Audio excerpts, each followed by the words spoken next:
ഇതാണ്.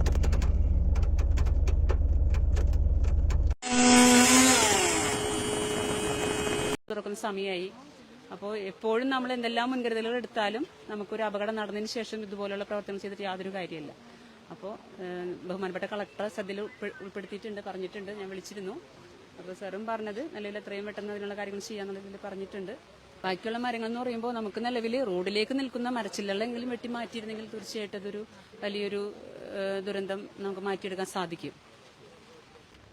ഇതൊരു വർഷമായിട്ട് ചരിഞ്ഞിരിക്കുന്ന ഒരു മരമായിരുന്നു. അപ്പം ഇത് ആ സമയത്ത് ഭയങ്കര തിരക്കുണ്ടാകുന്നതാണ്. പക്ഷെ ഇന്നെന്താണേലും ആ സമയത്ത് അപകടമൊന്നും പറ്റിയില്ല.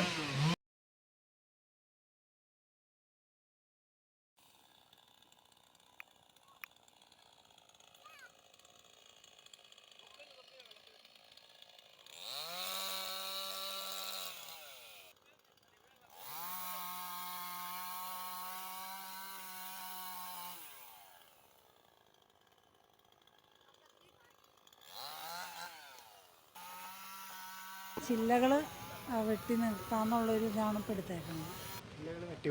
ചില്ലകൾ ഇതാണ് നമ്മുടെ പഞ്ചായത്ത് സെക്രട്ടറിയാണ്. സെക്രട്ടറി കുറച്ച് കാര്യങ്ങൾ എങ്ങനെയാണ് നടപടികൾ? ബാക്കി മരങ്ങൾ മുറിച്ചു മാറ്റാൻ? അല്ല, ബാക്കി മരങ്ങൾ നമുക്കിപ്പോൾ അപകടാവസ്ഥയിലുള്ള മരങ്ങൾ നമുക്ക് മരം മുറിച്ചു മാറ്റുന്നതിന് അതിന്റെ നടപടിക്രമങ്ങൾ പാലിച്ചേ പറ്റത്തുള്ളൂ. ഇപ്പോൾ തൽക്കാലം നമ്മൾ വിചാരിക്കുന്നത് ബാക്കി മരങ്ങളുടെ എല്ലാം അപകടകരമായി നിൽക്കുന്ന ചില്ലകൾ വെട്ടിമാറ്റുന്നതോടുകൂടി ഒരു അപകട സാധ്യത കുറയ്ക്കാൻ പറ്റുമെന്ന് തന്നെയാണ് കരുതുന്നത്.